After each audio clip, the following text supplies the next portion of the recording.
Hi ನಮಸ್ಕಾರ ರೀ, Lakshmi birds kitchen YouTube ಚಾನಲ್ಗೆ ಸ್ವಾಗತ. ಇವತ್ತು ನಾನು ಪಾಲಕ್ ರೈಸ್ ಮಾಡ್ಲಿಕತ್ತೀನಿ. ಬರ್ರಿ ಅದಕ್ಕೆ ಏನೇನು ಇಂಗ್ರೀಡಿಯೆಂಟ್ಸ್ ಬೇಕು ಮತ್ತು ಅದನ್ನು ಹೆಂಗೆ ಮಾಡೋದು ಅಂತ ನೋಡ್ಕೊಂಬರೋಣ. ಒಗ್ಗರಣೆಗೆ ಹಸಿಮೆಣಸಿನ್ಕಾಯಿ, ಶುಂಠಿ ಬೆಳ್ಳುಳ್ಳಿ ಪೇಸ್ಟು, ಟೊಮ್ಯಾಟೊ, ಈರುಳ್ಳಿ ಮತ್ತು ಕರಿಬೇವು ತೊಗೊಂಡೀನಿ ರೀ. ಒಂದು ಅರ್ಧ ಕಟ್ ಪಾಲಕ್ ತೊಗೊಂಡೀನಿ. ಮೊದಲಿಗೆ ಪಾಲಕ್ನ ಸ್ವಲ್ಪ ನೀರು ಹಾಕಿ ಒಂದು 5 ನಿಮಿಷ ಬೇಯಿಸ್ಕೋಬೇಕ್ರಿ.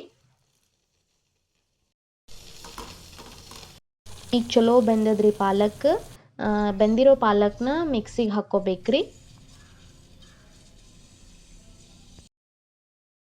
ಇವಾಗ 2 ಟೇಬಲ್ ಸ್ಪೂನ್ ಎಣ್ಣೆ ಹಾಕೇನ್ರಿ. ಎಣ್ಣೆ ಕಾದಾದ್ಮೇಲೆ ಜೀರಿಗೆ, ಸಾಸ್ವಿ ಮತ್ತು ಅರಸಿನ ಪುಡಿ ಹಾಕೊಳ್ಳಿಕತ್ತೀನಿ. ನೀವು ಬೇಕಂದ್ರೆ ಒಗ್ಗರಣೆಗೆ ತುಪ್ಪನೂ ಹಾಕ್ಕೋಬಹುದು. ಜೀರಿಗೆ ಸಾಸ್ವಿ ಚಟ್ಪಟ್ ಅಂತ ಸಿಡಿದ್ಮೇಲೆ ಕಟ್ ಮಾಡಿ ಇಟ್ಕೊಂಡಿದ್ನೆಲ್ಲ ತರಕಾರಿ ಎಲ್ಲ ಹಾಕ್ಕೋಬೇಕ್ರಿ.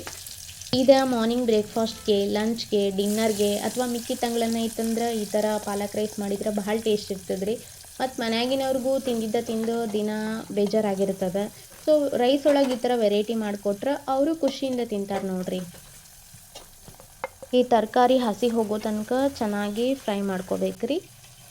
ಇವಾಗ ಮಿಕ್ಸಿಗೆ ಹಾಕ್ಕೊಂಡಿದ್ದ ಪಾಲಕ್ನ ಒಗ್ಗರಣೆಗೆ ಹಾಕ್ಲಿಕತ್ತೀನಿ ರೀ. ನೀವು ಬೇಕಂದ್ರೆ ಒಗ್ಗರಣೆಗೆ ಮಸಾಲೆ ಐಟಮ್ಸ್ನ ಆ್ಯಡ್ ಮಾಡ್ಕೋಬೋದು ರೀ. ಪಲಾವ್ ಎಲೆ, ಚಕ್ಕಿ, ಏಲಕ್ಕಿ ಆ ಥರ. ನಾನು ಸ್ಕಿಪ್ ಮಾಡೀನಿ.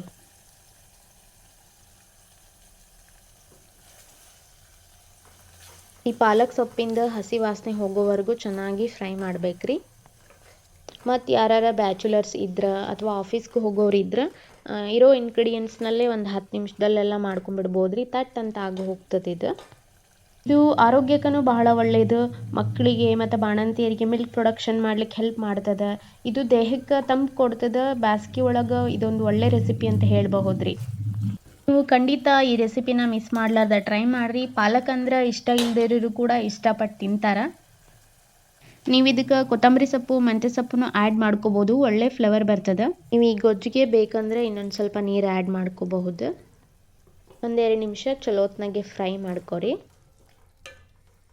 ಮುಂಬರುವಂತಹ ವಿಡಿಯೋಗಳಲ್ಲಿ ಉತ್ತರ ಕರ್ನಾಟಕ ರೆಸಿಪೀಸ್, ಬ್ರಾಹ್ಮಣ ಶೈಲಿಯ ಎಲ್ಲ ರೆಸಿಪೀಸ್ಗಳನ್ನು ಕವರ್ ಮಾಡಲಿಕ್ಕೆ ಟ್ರೈ ಮಾಡ್ತೀನಿ.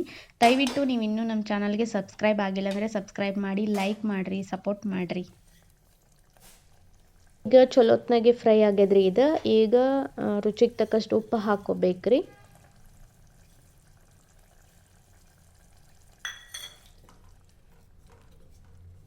ನಿಮಗೆ ಬೇಕಂದ್ರೆ ಬಾಸುಮತಿ ರೈಸ್ ಯೂಸ್ ಮಾಡ್ಕೊಂಡು ನೀವು ಅನ್ನ ಮಾಡ್ಕೋಬಹುದು. ಉದುರಾಗಿ ಭಾಳ ಚಲೋ ಆಗ್ತದೆ.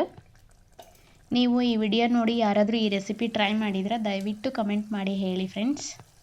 ನೀವು ಇದನ್ನು ಪಾಲಕ್ ರೈಸ್ ಬಾತ್ ಅಥವಾ ಪಾಲಕ್ ಪಲಾವ್ ಏನಾದರೂ ಕರಿಬಹುದು. ನಾ ಇರೋ ಇಂಗ್ರೀಡಿಯೆಂಟ್ಸಲ್ಲೇ ಮಾಡಿ ತೋರಿಸೀನಿ. ಇವಾಗ ಗೊಜ್ಜು ರೆಡಿ ಆಗ್ಯದ್ರಿ.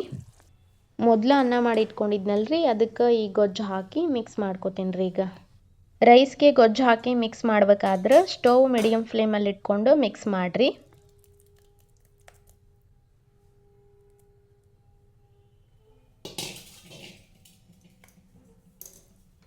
ಈ ಥರ ನೀಟಾಗಿ ಮಿಕ್ಸ್ ಮಾಡ್ಕೊರಿ. ಚಟ್ನಿ ಜೊತೆ ಈ ಪಾಲಕ್ ರೈಸ್ನ ಸರ್ವ್ ಮಾಡಿದ್ರೆ ತುಂಬಾ ಇಷ್ಟಪಟ್ಟು ತಿಂತಾರೆ.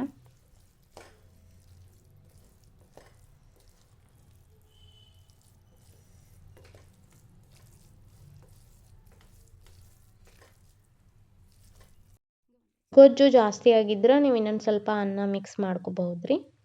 ಇವಾಗ ಟೇಸ್ಟಿ ಮತ್ತು ಕಲರ್ಫುಲ್ ಪಾಲಕ್ ರೈಸ್ ರೆಡಿ ಆಯ್ತು ನೋಡ್ರಿ. ನಾನು ಇವಾಗ ಇದನ್ನು ಸರ್ವ್ ಮಾಡ್ತೀನಿ.